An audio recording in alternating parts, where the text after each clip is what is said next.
Magandang araw, nasa channel kayo ng Krasmoto. Sa tingin nyo, ilang taon na ang konsepto ng personal na electric mobility? 10, 20, 50?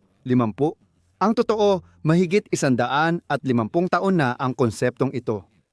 Nang lumitaw ang mga unang bisikleta noong ika-19 na siglo, agad na napuno ang isipan ng mga inhinyero ng tanong, ano kaya ang pwedeng gawin para ang bisikletang ito ay umandar ng mag-isa? Ang konsepto ng electric na motorsiklo ay unang napatent sa Pransya at sa loob ng maikling panahon, 3 aplikasyon agad ang naihain para sa patent. Halimbawa, narito ang patenteng guhit ni Jose Maria noong ika-28 ng Abril, 1869, kung saan detalyadong inilarawan ang electric motor para sa pagpapaandar ng magneto ng electric na bisikleta. Noong 1871 sa patenteng inihain ni Luis Guillaume. Pero may mga ideya na tungkol sa paggamit ng electric motor. At ito naman ang electric na 3 gulong na bisikleta ni Gustavo Trouvé, ang kauna-unahang aktwal na nagawang electric na sasakyan o motorsiklo kung gusto mo. Ipinakita ito sa publiko noong ika-11 ng Abril, 1881. Saan ko ba ito dinadala? Ang lahat ng mga inventor na ito ay pinagbubuklod ng kanilang hilig sa electric na transportasyon. At partikular sa kwentong ito, gusto kong talakayin ang isang ganoong tao at ang ginawa niyang electric na sasakyan. Si Clive Sinclair, isang Briton, ang lumikha ng 3 gulong na electric car na Sinclair Sci PB. Ito ang pinakamatagumpay at pinakamaraming nagawang electric car noong dekada 80 bago pa ang taong 2000. Pag-uusapan natin ang kapalaran ng makinang ito. Sana ay mag-enjoy kayo sa panonood.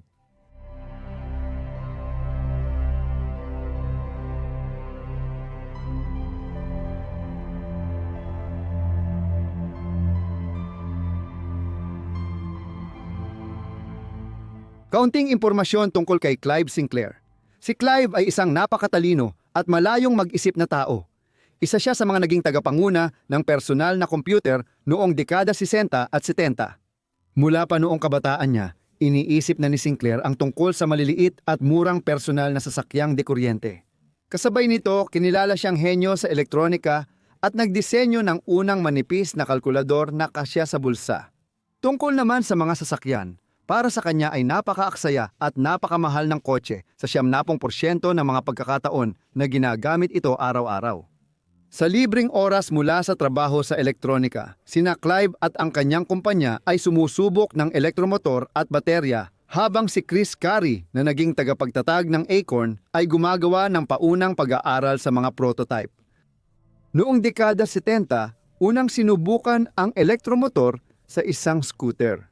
Ayon kay Sinclair, dapat simulan mula sa umpisa ang disenyo ng mga bagong dekuryenteng sasakyan, hindi lang iangkop mula sa mga ideya ng makinang panloob na pagsunog.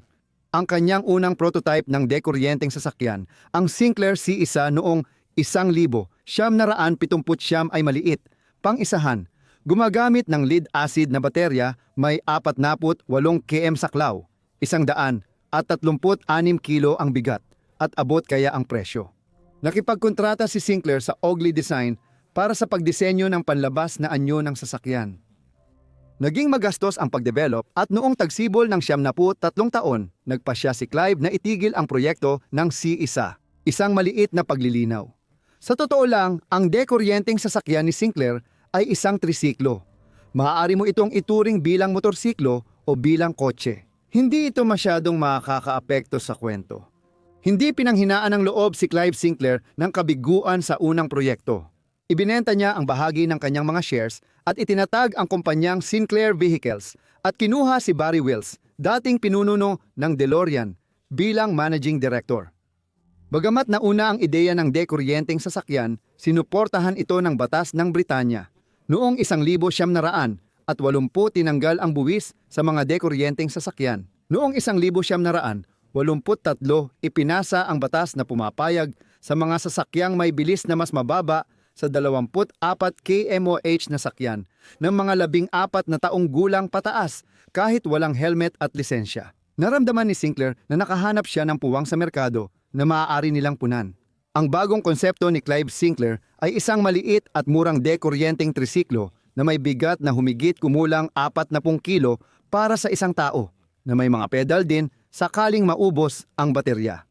Muling kinuha ni Sinclair ang Oakley design para bumuo ng paunang konsepto. Pagkatapos ng prototype ni Oakley, ito ay ipinasa sa Lotus Cars Limited para sa pagbuo ng chassis at mga bahagi ng kontrol. Gayunpaman, may mga bagay na hindi nagustuhan ni Sinclair. Inutusan niya ang 23 anyos na industrial designer na si Gus Desbarat na tapusin ang proyekto. Ang electric tricycle ay parang futuristic na mini-rocket na may plastic na katawan mula sa pressure molding. May chassis itong gawa sa bakal na tubo sa ilalim, ngunit walang suspension.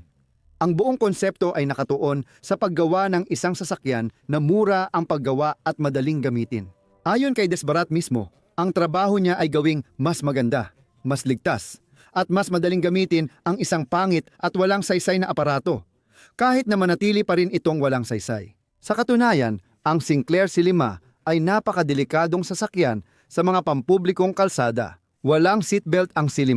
Optional lang ang mga salamin. At dahil sa kaliitan nito, malaki ang panganib na hindi mapansin ng mga driver ng karaniwang sasakyan ang maliit na ito sa trapiko. Para sa Sinclair C5, ang mga pangunahing pyesa ay gawa ng mga kumpanyang ito: plastic na katawan, Linpack, chassis, Lotus, makina, Philips, at baterya, Oldham.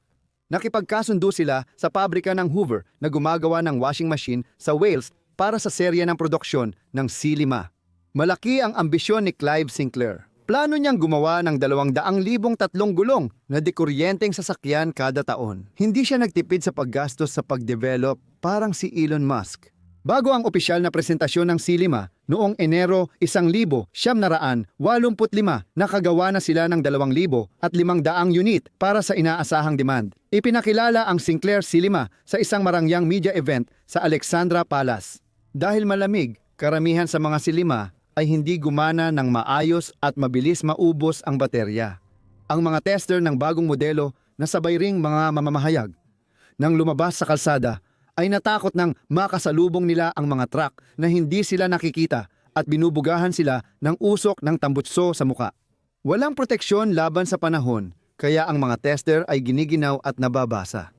Sa madaling salita, naging sakuna ang premiere at sunod-sunod ang masamang balita.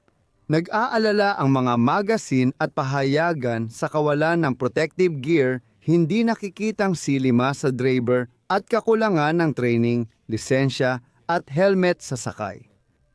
Hindi sapat ang electric motor na may 250 watt para sa anumang akyatan at nauubos ang baterya sa layo na 10 hanggang 18 kilometro na malayo sa ipinangakong 48. Katanggap-tanggap sana kung ipinakilala ang C5 bilang laruan. Pero naniniwala si Clive Sinclair na ito ay revolusyonaryong teknolohiya na magbabago sa personal na mobilidad. Walang naganap na revolusyon noong panahong iyon. Ang C5 ay nabigong magtagumpay. Sa unang 2 buwan, 5,000 trisiklo lang ang nabenta, kabilang kina Prinsipe William at Harry. Noong Agosto, 1,985, 14,000 unit ang nagawa, ngunit nalugi ang Sinclair Vehicles. Ibinenta ng ibang organisasyon ang natitirang sasakyan at naging koleksyon na lang ang Sinclair C5. May ilang mga gumagamit na nag-abala pang maglagay ng mas malakas na makina at mas mataas na kapasidad ng baterya. At ang matapang na si Alan Harper noong 2004 na taon ay in-upgrade ang kanyang C5 at nagtala ng record sa bilis na 241 kilometro bawat oras. Kahit na nabigo, ang likha ni Sinclair ang naging pinakamatagumpay na individual na dekuryenteng sasakyan noong dekada 80 at nanatiling pinakamarami hanggang sa taong 2000. At dapat nating maunawaan na ang kabuuang pag-usad ng teknolohikal na progreso ay binubuo ng maraming pagsubok ng mga inhinyero, taga-disenyo at mga mahilig at hindi palaging matagumpay ang mga pagsubok na ito. Iyan ang kasaysayan ng personal na electric vehicle na Sinclair C5. Dito nagtatapos ang aking kwento. Salamat sa inyong atensyon. Interesante ang dekuryenteng motorsiklo at balak kong gumawa ng mas malawak na kwento tungkol dito sa hinaharap. Kung nagustuhan mo, mag-like at mag-komento bilang suporta. Kasama nyo si Crash Moto Channel. Hanggang sa muli.